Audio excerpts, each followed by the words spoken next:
आपका स्वागत है अपने YouTube चैनल मेडिसिटी 2.0 पे।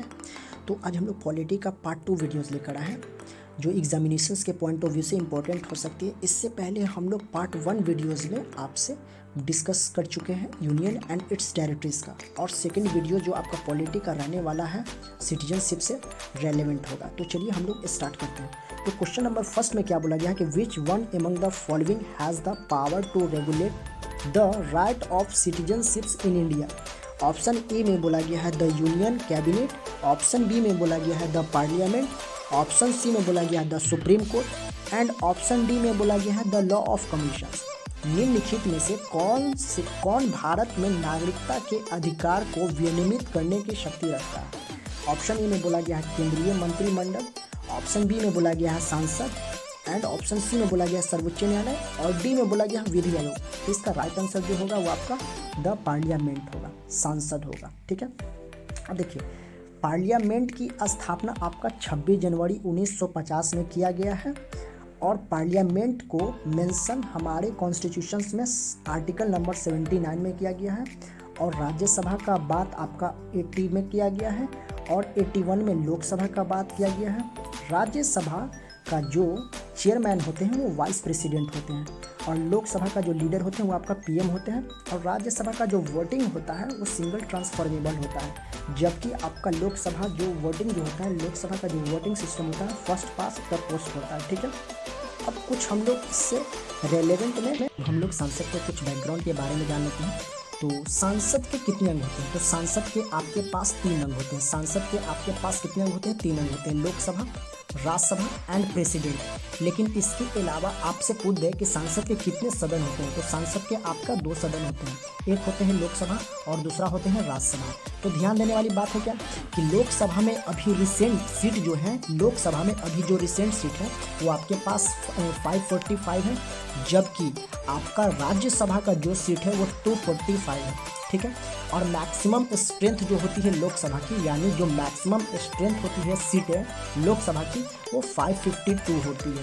लोकसभा की मैक्सिमम स्ट्रेंथ सीटें जो होती है वो आपके पास 552 होती है और 552 में भी इसमें आपका जो रिप्रेजेंट किया जाता है वो 530 जो है 530 मेंबर जो है वो रिप्रेजेंट किए जाते हैं स्टेट्स के द्वारा और 20 जो मेंबर्स हैं वो आपका यूनियन टेरिटरीज से रिप्रेजेंट किए जाते हैं। अब यहाँ पर यूनियन टेरिटरी की बात हुआ तो पूरा यूनियन टेरिटरीज का बात नहीं हो रहा है, यहाँ पर सिर्फ दिल्ली एंड पुडुचेरी का बात हो रहा है। ठीक है ना, यहाँ पर 2 ही पुडुचेरी और दिल्ली को ही मेंशन किया गया है सिर्फ सिलेक्टेड करने यानी रिप्रेजेंट करने का। ठीक है, इसके अलावा आपके पास 2 मेंबर आपका नॉमिनेट किया जाता है बाय प्रेसिडेंट के। ठीक है ना, तो टोटल कितना हुआ? 552 मैक्सिमम आपका स्ट्रेंथ हुआ किसका? लोकसभा का। 530 किसका हुआ? यानी 530 मेंबर रिप्रेजेंट किए जाएंगे स्टेट्स के द्वारा और 20 मेंबर जो होंगे वो यूनियन टेरिटरीज के द्वारा और 2 ऐसे जो होंगे मेंबर्स जो नॉमिनेट किए जाएंगे आपके प्रेसिडेंट के अलावा।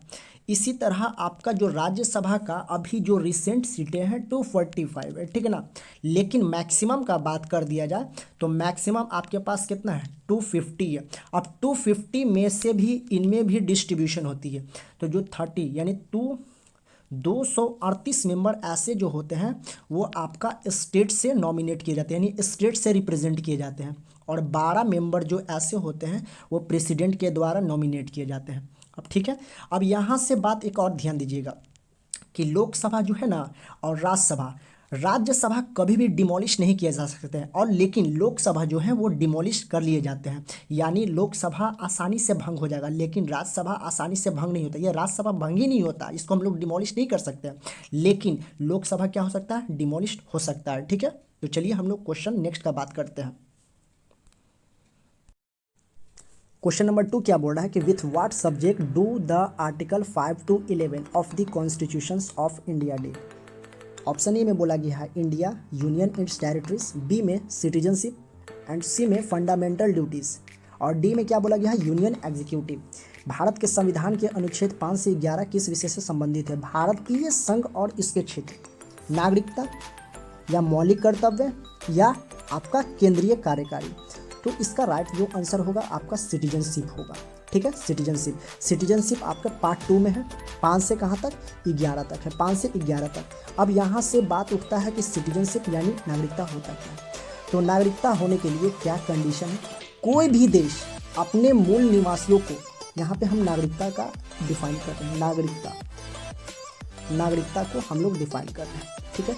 कोई भी देश अपने मूल निवासियों को कुछ विशेष अधिकार देता है, उन अधिकारों को ही हम लोग क्या कहते हैं, नागरिकता कहते हैं। उन अधिकारों को ही हम लोग क्या कहते हैं, नागरिकता कहते हैं, ठीक है। भारत में आपका एकल नागरिकता है, अर्थात एकल नागरिकता का मतलब क्या हुआ कि हम लोग सिर्फ देश के नागरिक हैं, ना कि राज्य के हम लोग क्या हैं, निवासी हैं। अब यहाँ से एक बात और उठकर आती है कि नागरिकता कहाँ से ली गई है, तो नागरिकता आपका ब्रिटेन से लिया गया है, नागरिकता आपका ब्रिटेन से लिया गया है, ठीक है। अब यहाँ से आर्टिकल 5 क्या बोलता है, आर्टिकल 5 यह बोलता है कि संविधान जब आपका बन रहा था उस समय जो भारत के अंदर प्रेजेंट थे उन लोगों को ही सबको क्या नागरिकता प्राप्त हो गया था, तो आंसर है हाँ, आंसर है आपका नागरिकता प्राप्त हो गया था। जो उस समय जब आपका संविधान बन रहा था तो जितने भी भारत के अंदर लोग थे उन लोगों को नागरिकता दे दी गई थी। ये हमारा आर्टिकल 5 कहता है। और आर्टिकल 6 क्या कहता है कि पाकिस्तान से भारत में आए लोगों को नागरिकता दे दी जाएगी, किंतु वह संविधान बनने के बाद आएगा तो नागरिकता नहीं दे दी जाएगी।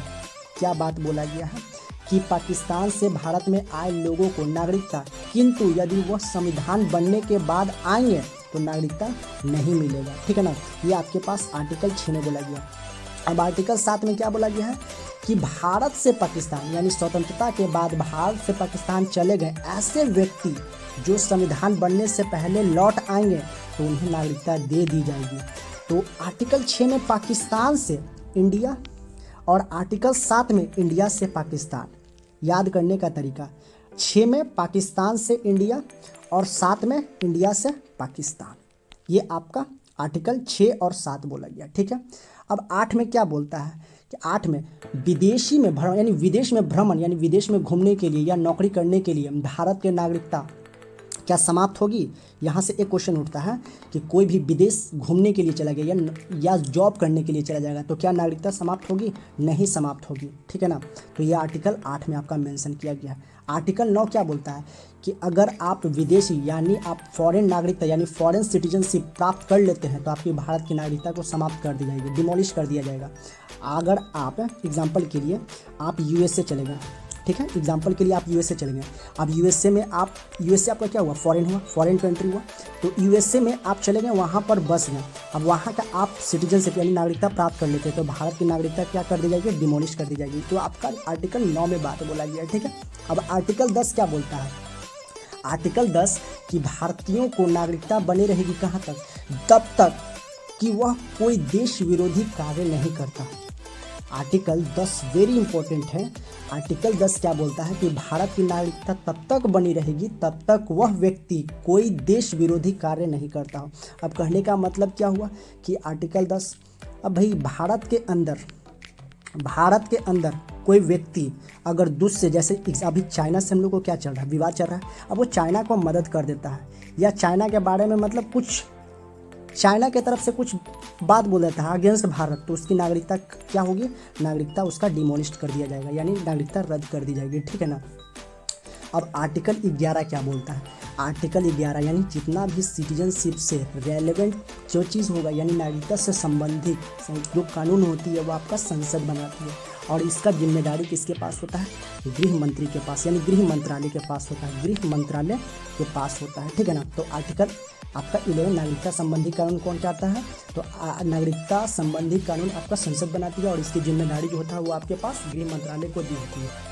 तो चलिए हम लोग क्वेश्चन नंबर नेक्स्ट का बात करते हैं। क्वेश्चन 3 क्या बोल रहा है कि the brand name of 16 digit unique identification number two assign in each individual in the country will be.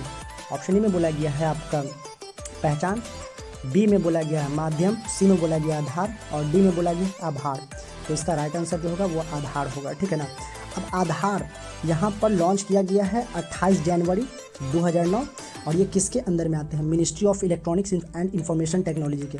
इसका जो टोटल नंबर होता है ये आपके पास 12 होते हैं, ठीक है ना। अब इसका जो हेड क्वार्टर है वो आपके पास दिल्ली है और इसका जो चेयरमैन है वो डॉक्टर आनंद देशपांडे है। चलिए हम लोग क्वेश्चन नंबर नेक्स्ट का बात करते हैं। क्वेश्चन नंबर 4 क्या बोल रहा है कि आधार इस प्रोग्राम, ऑप्शन ए में बोला गया है to help senior citizens, B में to provide nutritional support to adolescent women, C में बोला गया है to train people of social defence, D में बोला गया है to provide identity to Indian resident. तो इसका जो राइट आंसर जो होगा वो आपका ऑप्शन नंबर डी होगा, to provide identity to Indian resident, यानी भारतीय निवासी के लिए, ठीक है ना। तो चलिए हम लोग क्वेश्चन नेक्स्ट का बात करते हैं। क्वेश्चन नेक्स्ट क्या बोल रहा है कि which country accepted the policy of dual citizens. अब यहाँ से किस देश ने दोहरी नागरिकता नीति को स्वीकार किया है? भारत तो होगा नहीं, तो यहाँ से जो राइट आंसर होगा आपका यूएसए होगा। यूएसए में डुअल सिटीजनशिप चलता है, लेकिन हम लोग में डुअल नहीं चलता, हम लोग में एकल चलता है। एकल, हम लोग देश के लिए सिर्फ हैं, ठीक है ना। हम लोग गांव का निवासी हैं, ठीक है ना, तो हम लोग देश के लिए एकल, यहाँ पे हम लोग का जो पॉलिसी चलता है वो एकल चलता है, लेकिन यूएसए में क्या चलता है? डुअल चलता है। तो आप लोग इस क्वेश्चन को अटेम्प्ट करिएगा। तो क्वेश्चन क्या बोल रहा है कि when did the provisions of citizenships in the Indian constitutions come into force. Option A में बोला गया 1950, बी में 1949, सी में 1951 एंड डी में आपका 1952।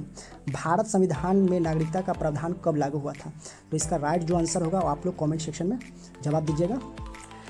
तो पढ़ाई करते रहिए, ऑल द वेरी बेस्ट।